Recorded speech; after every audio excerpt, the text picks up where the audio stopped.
बिस्मिल्लाहिर्रहमानिर्रहीम। मौजूद नाज़रीन अस्सलाम वालेकुम।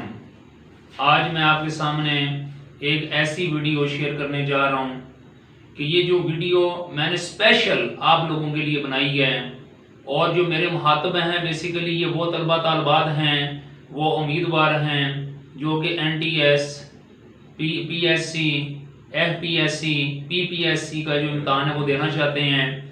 और मैं अपनी तरफ से कुछ गुजारिशात, अपनी तरफ से कुछ हदायत आपके सामने शेयर करना चाहता हूँ कि अगर आप उन हदायत को फॉलो करेंगे तो इंशाअल्लाह ताला आपको अपनी जो अपनी मंजिल है वो आसानी के साथ मिल सकेगी इंशाअल्लाह।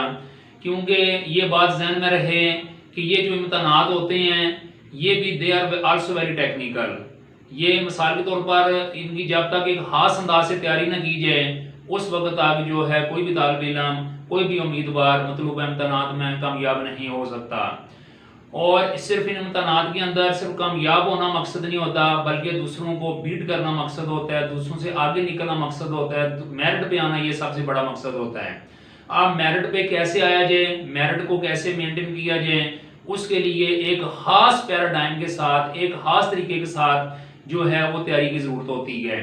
तो लिहाजा आज इस वीडियो में मैं आपको ये बताऊंगा, आपसे मैं शेयर करूंगा कि आप कैसे तैयारी करें जिसकी वजह से आप अच्छे नंबर ले सकते हैं और दूसरों से आगे निकल सकते हैं। ये कहा जाता है कि successful people have superior knowledge.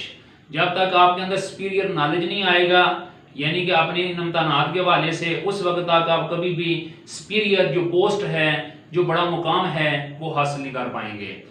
तो मैं इससे पहले कि आपके सामने कुछ टिप्स शेयर करूं, मैं आपको एक छोटा सा वाकया जो कि मुझे बहुत पसंद है, मैं चाहता हूं कि आपके सामने शेयर करूं। और ये वाकया मैंने एक किताब नाउ और नेवर, एक छोटा सा ये बुकलेट की तरह की एक छोटी सी किताब है जो मोहम्मद बशीर जुमा साहब ने लिखी है, तो उसमें मैंने ये वाकया पढ़ा था। और मैं अपने जितने भी तालिब इल्म हैं, स्टूडेंट्स हैं, उनको मैं उनसे ये शेयर किया करता हूँ, क्योंकि इसके अंदर भी हमारे लिए एक इंस्पायरेशन है, एक मोटिवेशन है। वाकया कुछ यूं है कि एक दफा जंगल के अंदर एक गैंडा अपने सींग को तेज कर रहा था। जब वो अपने सींग को तेज कर रहा था कि अचानक कहीं से लोमड़ी वहां पे आ गई। तो उसने आगे गैंडे से पूछा कि अंकल आप ये मुझे बताएं कि जंगल में अमनो अमान है, सुकून है, हर तरफ कोई किसी किस्म का खतरा नहीं है, कोई परेशानी नहीं है, तो आप क्यों अपने सींग को तेज कर रहे हैं? क्योंकि सींग को तो उस वक्त तेज करना होता है जिस वक्त हम खतरात के सामने हों। अभी ये बात लोमड़ी कर ही रही थी कि गैंडा आगे से अपना जो सींग तेज कर रहा था, अचानक वो रुका और उसके बाद उसने बोला, ए लोमड़ी, तुझे सारे जो जानवर अक्लमंद समझते हैं, लेकिन आज मुझे अंदाजा हुआ है कि तू अक्लमंद नहीं है। लोमड़ी कहने लगी, वो कैसे? उन्होंने बोला, ये लोमड़ी बता मुझे कि जब इस जंगल में खतरात होंगे, मेरे दुश्मन मेरे सर के ऊपर होंगे, मैं सब खतरात में गिरा हुआ हूँगा, इज इट पॉसिबल कि मैं अपने सींग को तेज करके उनके ऊपर हमला कर सकूं? क्या मेरे लिए मुमकिन होगा कि ऐसी सिचुएशन में मैं उनके ऊपर हमला कर सकूं या उनका मुकाबला कर सकूं? तो लिहाजा उनका मुकाबला करने के लिए, उन खतरात से निपटने के लिए मुझे अभी से जो सींग है उनको तेज करना पड़ेगा, ताकि जैसे ही मतलूबा खतरनाक या पुर खतर जो सिचुएशन है वो मेरे सामने आती है तो मैं अपने दुश्मनों का, अपने रीफों का बेहतरीन तरीके से मुकाबला कर सकूं। अगरचे ये गैंडे ने, ये अगरचे एक तमसील है, लेकिन इसके अंदर हमारे लिए एक बहुत बड़ा सबक है। आमतौर पर पाकिस्तान के अंदर ये देखा गया है, और मतलब ये है कि जो स्टूडेंट्स हैं ये उसी वक्त तैयारी करते हैं जब एग्जाम उनके सर के ऊपर होता है। फिर एक टेंशन में उनका टाइम ज़ाया हो जाता है, दूसरा किताबें ढूंढने में उनका टाइम ज़ाया हो जाता है, तीसरा पेपर जो है उनको समझने में उनका टाइम ज़ाया हो जाता है। ये पाकिस्तान के तकरीबन सिर्फ 3% ऐसे स्टूडेंट हैं जो कि with proper time, with regularity, यानी कि अपनी स्टडी को मेंटेन करते हैं। तो बात ये है कि ये जो NTS के हवाले से मैं ये आपसे शेयर करना चाह रहा हूँ। एक तो ये है कि मैं आपको ये भी बताना चाहता हूँ कि इंशाल्लाह NTS पे मेरे तकरीबन 101 लेक्चर्स होंगे इंशाल्लाह इनके ऊपर। इनके 101 लेक्चर के अंदर यानी कि मुकम्मल तौर पर जो PSC का जो एग्ज़ाम होता है उसके अंदर आने वाले जो सवालात हैं वो मैं आपसे शेयर करूंगा।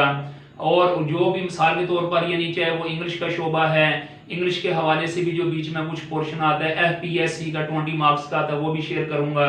इसके अंदर जो पेडागोजी है वो भी मैं आपके सामने शेयर करूंगा। और मुझे कभी उम्मीद है कि इंशाल्लाह ताला आपसे जितना भी हो सकता है आप मेरे NTS और PSC के मुतल्लिका जो लेक्चर है ये सुने, ताकि आपको यानी कि इंशाल्लाह आप अपने अंदर बेहतरी महसूस करेंगे, आपको कंप्रीहेंशन होगी और आपके लिए इन सब्जेक्ट्स की तैयारी करने के लिए आपके लिए सहूलत यानी कि होगी और आसानी होगी।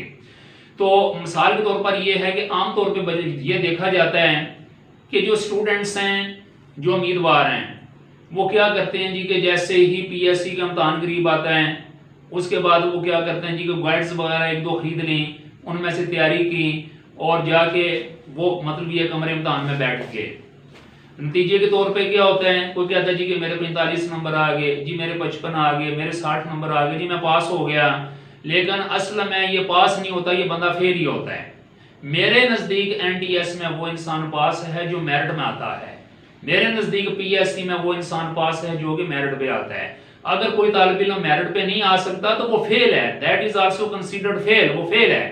तो लिहाजा मैं आपको कुछ टिप्स देना चाहता हूं कि आप how can you be able to exalt yourself at merit level, आप मेरिट लेवल पे कैसे आ सकते हैं।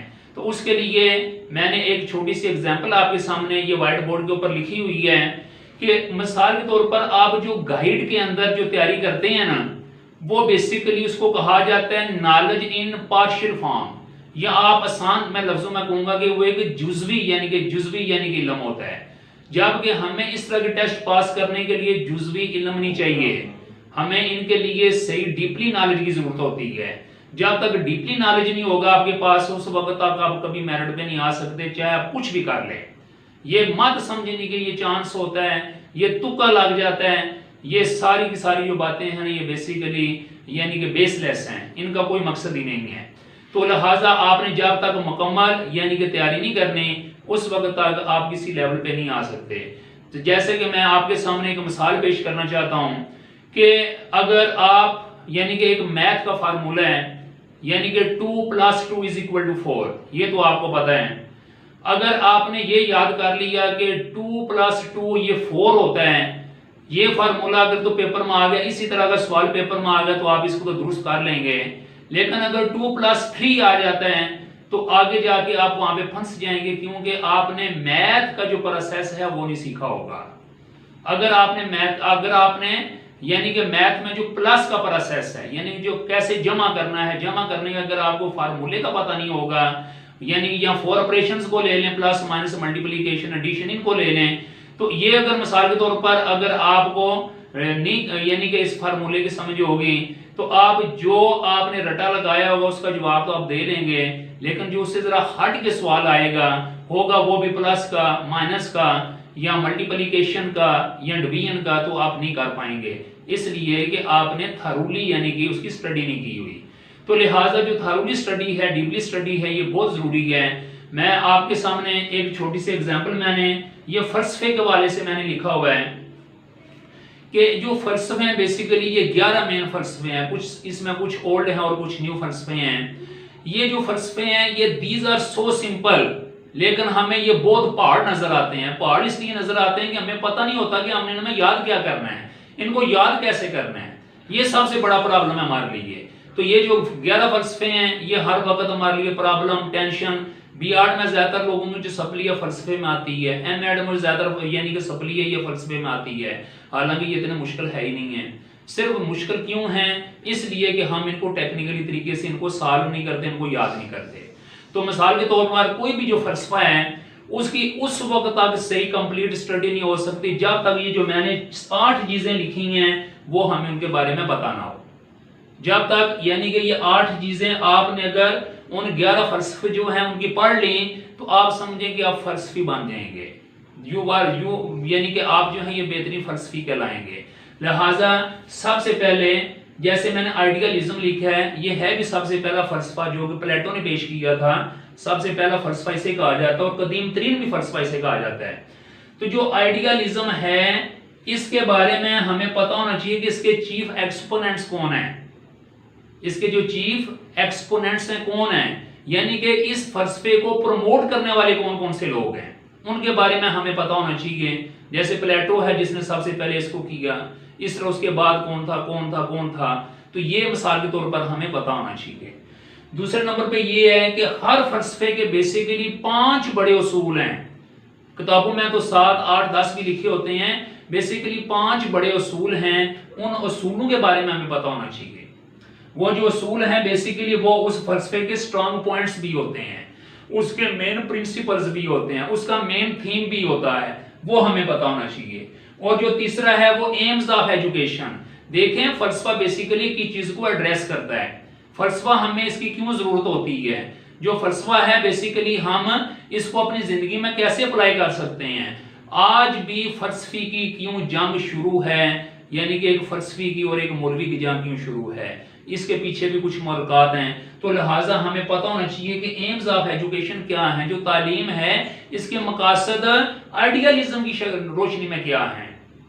मिसाल के तौर पर वो कहते हैं जो एम्स ऑफ एजुकेशन ये बेसिकली क्या है। मैं चलिए आपके सामने ये बयान कर देता हूं कि जो एम्स ऑफ एजुकेशन आइडियलिज्म की, यानी कि वो सबसे बड़ा ये है कि फरोगे ज़ात, जिसको सेल्फ एक्चुअलाइजेशन कहते हैं, सेल्फ अवेयरनेस कहते हैं, सेल्फ डेवलपमेंट कहते हैं। मैं वैसे की ज़िम्मन बात कर रहा हूं, जब मैं इंशाल्लाह आइंदा लेक्चर दूंगा तो इन पर इंशाल्लाह तफसीली बातें हुआ करेंगी। तो ये एम्स ऑफ एजुकेशन आइडियलिज्म में क्या है वो हमें पता होनी चाहिए। फिर इसी तरह जो करिकुलम है आइडियलिज्म है, ये किस तरह का होना चाहिए, हमारा निसाब किस तरह का होना चाहिए। आइडियलिज्म वाले क्या कहते हैं कि निसाब हमारा कैसे होना चाहिए। फिर उसके बाद मेथड ऑफ टीचिंग कैसे होना चाहिए, ठीक है ना, यानी कि बच्चों को पढ़ाने का जो तरीका है उसके लिए हम मेथड कौन से अप्लाई कर सकते हैं, वो मेथड कैसे होने चाहिए। जैसे फर्ज करें मैं एक मिसाल दे रहा हूं, ये कहते हैं कि learning by lecture is the best method for teaching in this paradigm. यानी कि आइडियलिज्म वाले कहते हैं कि जो लेक्चर है ना, ये जो लेक्चर मेथड है ये सबसे बेहतरीन है, तो इसके जरिए बच्चों की ये तालीम है। फिर दूसरा कहते हैं कि यानी कि लर्निंग बाय इमिटेशन, यानी किसी चीज को देख के उसके मुताबिक नकल करना उसको, यानी कि इनके 2 बेसिकली इस हवाले से मेथड हैं। लेक्चर को ये ज्यादा प्रेफर करते हैं, ये हमें पता होना चाहिए। फिर उसके बाद रोल ऑफ टीचर, आइडियलिज्म के अंदर जो टीचर का रोल है वो क्या है, वो एक वर्कर का है, वो एक फैसिलिटेटर का है, वो एक थानेदार का है, वो किस किस्म का रोल है, तो ये हमें इसके बारे में पता होना चाहिए। फिर इस फलसफे की कुछ वीकनेसेस के बारे में हमें पता होना चाहिए, इसकी कौन सी कमजोरियां हैं। मिसाल के तौर पर ये है कि जैसे ये बड़ी बड़ी ऊंची और तखय्युल में बातें करते हैं, इमेजिनेशन में बातें करते हैं, ये कुछ चीजें इनकी यानी कमजोर भी हैं। और एक बात याद रहे कि जितने भी फलसफे हैं उनके कुछ वीक पॉइंट्स हैं और ज्यादातर उनके गुड पॉइंट्स हैं। जब एक फलसफी ने एक फलसफे के अंदर, जैसे देखें ना आइडियलिज्म ये किसने पेश किया, प्लेटो ने। उसके बाद रियलिज्म है वो किसने पेश किया, इन्हीं के शागिर्द अरिस्टोटल ने। तो मकसद ये है कि अरिस्टोटल ने ये बोला कि अब जो प्लेटो थे ये हर वक्त आसमान की तरफ देखते रहते थे, तस्वराती, या दूसरे लफ्ज में कह रहे हैं कि बड़ा सोचना। और जो अरस्तु था अरिस्टोटल वो हमेशा जमीन की तरफ निगाह रखे रखता, वो कहता कि जो ग्राउंड रियलिटीज हैं दे आर वेरी इंपॉर्टेंट। तो बात यह कि ये कुछ चीजों में जब इख्तलाफ हुआ तो एक नए फलसफे का वजूद सामने आया। तो उसके बाद आगे है यानी वीकनेसेस, तो उसके बाद है कोट्स, यानी कि हर फलसफे का एक कोट है जिसको दूसरे लफ्जों में कह सकते हैं स्लोगन है। अब इस फलसफे का क्या स्लोगन के 2 मेन स्लोगन है, एक है माइंड एंड सोल और दूसरा क्या है कि एक्साल्ट द पर्सनैलिटी, यानी अपनी जो शख्सियत है इसको बुलंद करके ले जाना। मैं आपसे शेयर करूंगा कि गालबन 2003 और 4 में FPSC के अंदर एक क्वेश्चन ये आया था कि कुरान पाक की एक आयत है कद अफलह मन तज़क्का, यानी जिसने तज़किया नफ्स किया वो कामयाब हो गया। ये कौन से फलसफे को, ये जो कुरान पाक की आयत है कौन से फलसफे को एड्रेस करती है। तो ये सीधी सी बात है कि ये आइडियलिज्म को यानी कि ये एड्रेस करती थी, जिसमें ये कहते हैं कि इंसान जो माइंड एंड सोल जो है या इंसान की जो शख्सियत है उसको अंदर पाकीज़गी होनी चाहिए, इसलिए ये कहते हैं कि एक्साल्ट द पर्सनैलिटी। तो मकसद मेरा कहने का ये है कि जितने भी जो फलसफे हैं इनके बारे में हम सिर्फ ज़िम्मन 1-2 बात याद करके हम अपनी जान नहीं छुड़ा सकते और ना ही हम उनके अंदर हमारा जो नॉलेज है वो ज्यादा बेहतर हो सकता है। लिहाजा हमने करना ये है हर फलसफे को लेना है, उसके ये पॉइंट देखने हैं। आइडियलिज्म लें उसके बाद आप फिर रियलिज्म लें, उसके बाद आप नेचुरलिज्म लें, उसके बाद फिर आप एग्जिस्टेंशियलिज्म लें, उसके बाद प्रोग्रेसिविज्म लें, उसके बाद रिकंस्ट्रक्टिवलिज्म लें। ये जितने भी इज्म हैं इनको मिसाल के तौर पर आपने अगर याद करना है ज़बानी तो इन पैराडाइम्स की शक्ल में याद करना है, इन नुकात को सामने रखते हुए याद करना है, तो फिर इंशाल्लाह आपकी तैयारी बहुत अच्छी होगी। मैं आपको NDS, PSC, FPSC, PPSC के हवाले से शेयर करता रहूंगा आपके साथ। और आपने करना ये है कि YouTube के ऊपर मेरा ये आज पहला लेक्चर NDS का, इसी तरह मैं इंशाल्लाह 101 लेक्चर दूंगा।